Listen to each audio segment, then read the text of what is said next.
Hey guys, today we're going to check out the new JOYO Zombie Banta Amp XL Mark II. Let's get started.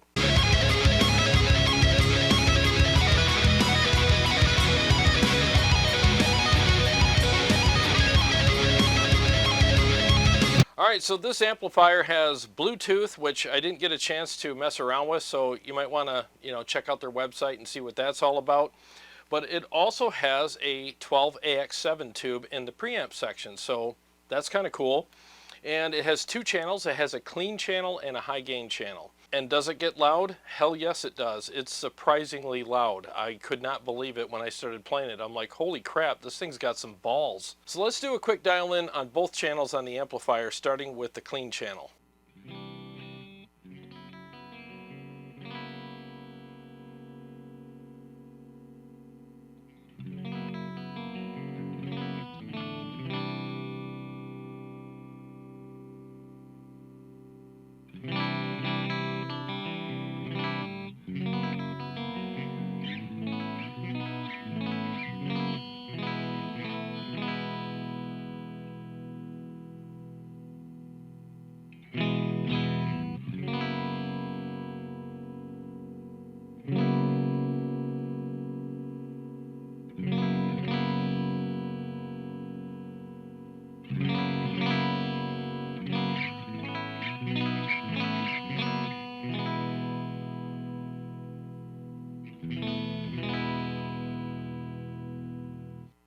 Actually, that sounds really good. It's chimey, it's warm, it's full.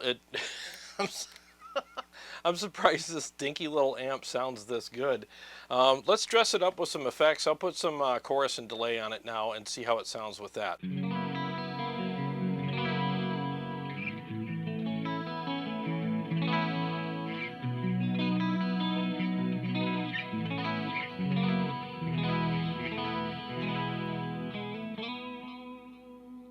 Sounds really good, especially considering the price. I mean, this amp is only 189 bucks. It's so puny. I mean, it's amazing. You could fit this thing in your glove box and take it to a gig if you had to. So now let's hear the high gain channel, and I'm going to start with the overdrive pedal off. Pay attention to the screen here. When you see the mud killer appear, that means it's on.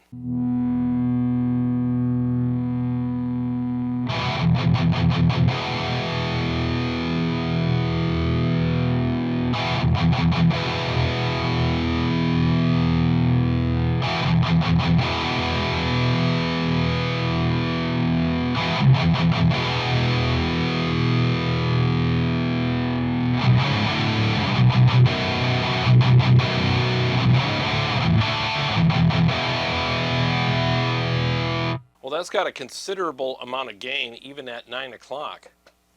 I mean, look where the gain's at right there. And it has quite a bit, and I don't even have the overdrive pedal engaged yet. So let's see what happens when I turn the gain up more and get a nice full saturation.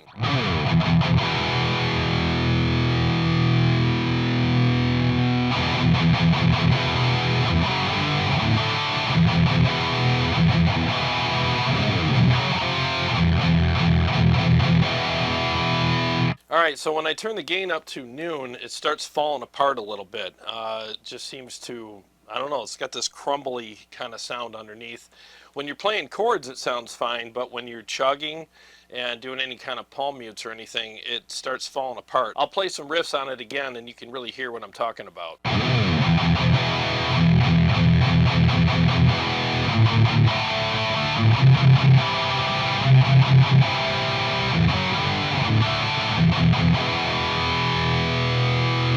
You hear that? So you got to be careful with the gain on this amplifier. The nice thing about it is that you don't need to crank the gain up that high to get enough, at least for rhythms anyways. And again, I don't have the overdrive pedal engaged yet, which might help clean that up, and we'll do that in the next segment. Let's just go ahead and mess around with the gain knob and see what else we can get out of it.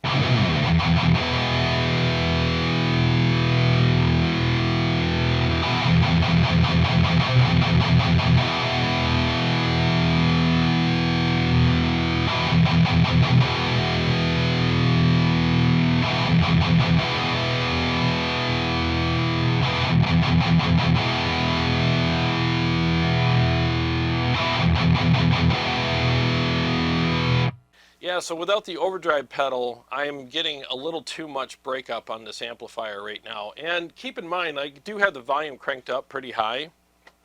As you can see, I got it up pretty high, but I'm trying to set the volume at a proper level so that when I play it with a mix, you'll hear the amplifier perfectly. I even tried to clean up the low end a little bit on the amp by using the tone knob and cranking it all the way up. Now the nice thing about the tone knob is it is all usable even if you crank it all the way up. It doesn't sound too bright or too harsh, so that's nice. But it doesn't clean up that crumbling thing that's happening underneath the tone when you're doing palm mutes. Now I'll demonstrate something else for you right now. When you're just playing chords, you don't hear it. It's just when you're doing the chugs.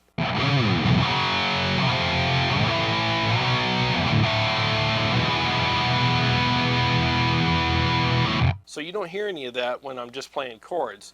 So let's go ahead and do some chugs and chords and see if it pops out when I do that.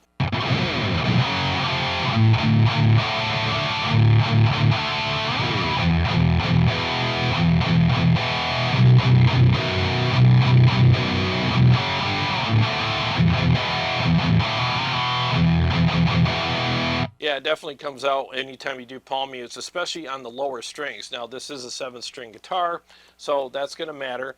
So let's go ahead and see what happens when we engage the overdrive pedal. I have a good feeling that it's going to clean all of that up and make the amp sound a lot better. Now here's the thing, it sounds good without one, especially if you're playing chords and if you want to use a minimal amount of gain.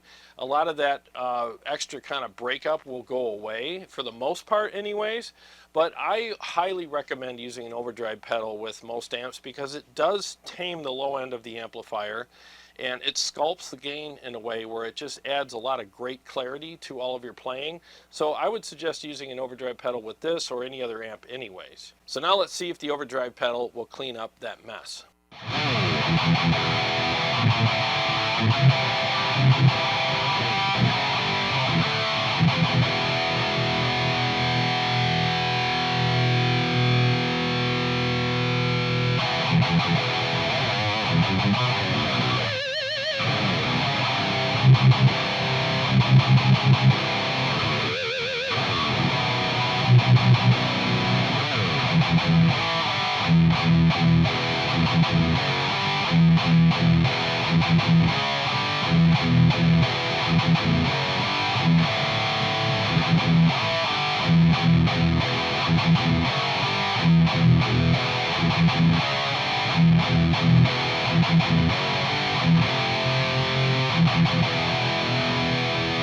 It definitely looks like the overdrive pedal did the trick. It sounds much better now. I didn't really have to do much to it. I just turned the tone knob down a little bit and backed the gain off, and we are good. I'm really shocked at how good this amp sounds and feels. The feel is really good. It's very responsive. It doesn't feel thin or brittle or anything like that. It responds to all my riffs really well, and I feel like I could play any one of my songs with it, including leads. Like I said, it just has a really good response to it. So to test that theory out, let's go ahead and do some leads on it now and see how it responds.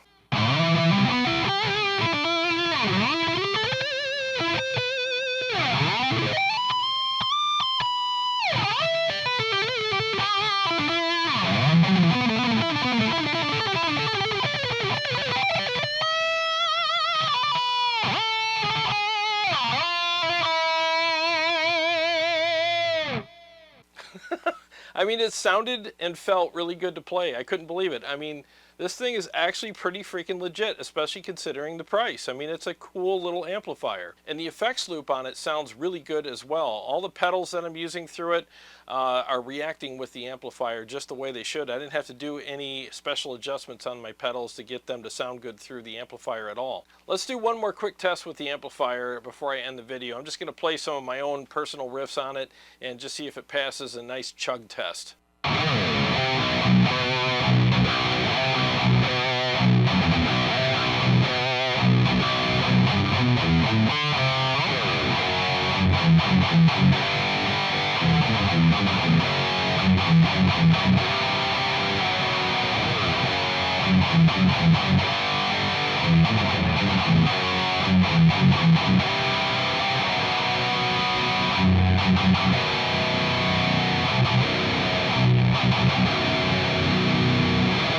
Well, it sounded really good. It had a really nice chunk to it. It chugged very well. Lots of great low end and some really nice attack on the top end as well. I'm really having a lot of fun with this amp right now. Let's do a Dokken riff on it and see how that sounds.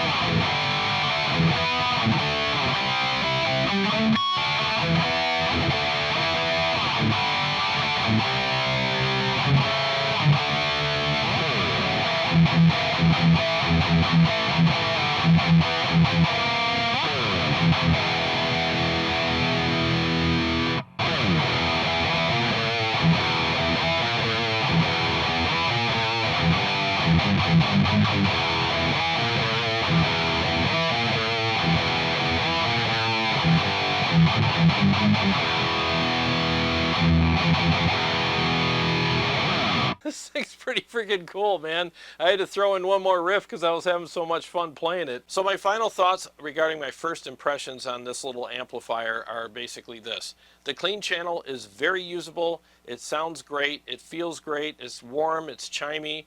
And you know, it really sounds awesome when you dress it up with a couple pedals, such as a chorus pedal and a delay pedal, or maybe even some reverb. And as far as the high gain channel goes, I highly recommend that you use a boost with it, because with this particular amplifier especially, it takes away all of that rumble or that kind of crumbly thing that's going on the low end underneath all of the tone, especially when you're doing palm mutes, chugs, and stuff like that. It just cleans all that stuff up, and it adds a nice texture to the top end and the mids of the amplifier as well. So I'm telling you, I think it really does sound really freaking good when you hit it with a boost. So I highly recommend that as well. And if you're just playing chords and stuff and no palm mutes or anything, you could get away with not using a boost. But if you're going to do anything, you know, a little more advanced regarding riffs and stuff with this amplifier, again, get a boost pedal. For the price, you really can't beat this amplifier. It sounds really good, and for 189 bucks, I don't see how you can do any better, honestly. I mean, it's loud, it sounds great on both channels, and it even comes with a foot switch and Bluetooth, so that's actually kind of cool as well. Well, I mean, Christmas is right around the corner, right? So this is perfect timing, because I think this thing would be an amazing, well, I don't know if you could fit it in a stocking, but I guess stocking stuffer for anybody who's starting out on guitar and they want to play metal, and you want to start them out with an inexpensive amplifier that actually sounds pretty damn good, especially considering the price. Get them one of these and a good overdrive pedal, and you're freaking done. I mean, this thing sounds amazing. It really does. And again, considering the price. Well, I really had a good time playing this amp. I mean, it was a lot of fun to play, and it sounds really good. I mean, I'll be honest with you, and this is probably going to piss some people off, but I don't care. I'm going to say it. I've played amplifiers that costed way more than this, that felt terrible compared to this. And this thing feels really good to play. It has a great response, just enough chewiness and sag, and it just responds really good to your playing. I mean, it really does. It doesn't feel thin. And I'm not kidding you. I got the Mesa cab that it's running through right now, right behind me, and I could feel the low end. I mean, that cab is just thumping hard with this amplifier. So it definitely has the goods regarding low end. And just so you know, like, when I play down here to my mixes and stuff, I play all these really high-end expensive amplifiers at a certain level to match the volume of my mixes. And the JOYO Zombie Mark II had to do the same exact thing. I mean, I didn't have to turn my mixes down because the JOYO Zombie wasn't loud enough to match the volume of them. I kept my mixes exactly the same, so that when I played the JOYO Zombie, I just turned the volume up enough to match that, and it got up to the same level that all these other amplifiers do down here when I'm playing live or doing videos like this and I'm playing along with my mixes. So would it keep up with the Diesel Herbert? No, not in a full-out volume, war. I mean, of course not, but it's keeping up with all these amplifiers regarding how loud I need them to match my mixes, and it's loud down here. I mean, it's probably around 90 decibels down here when I'm playing. So this thing gets up there pretty well. I mean, it definitely does the job. Would it keep up with the drummer? I don't know. It depends on how loud your drummer is, but it definitely gets pretty damn loud down here. So again, if you're looking for an inexpensive amplifier, especially for somebody starting out, they want to play metal and they want something that actually sounds really good, especially considering the price, the JOYO Zombie Mark II actually is a really good value for you. And this video is sponsored by Motor City Guitar. They let me take this home so that I can demo it for you guys. And there's an affiliate link below if you want to order one. They ship anywhere in the continental US, and if you buy outside of the state of Michigan, you don't pay any sales tax. Well, thanks for watching. I really appreciate it, and thanks to all my Patreon supporters and subscribers. Really appreciate you guys. And if you're new to the channel, please subscribe and click the bell so that you can be notified every time I come out with a new episode or go live. Well, I got a lot more stuff coming up for you guys, and I will see you on the next one.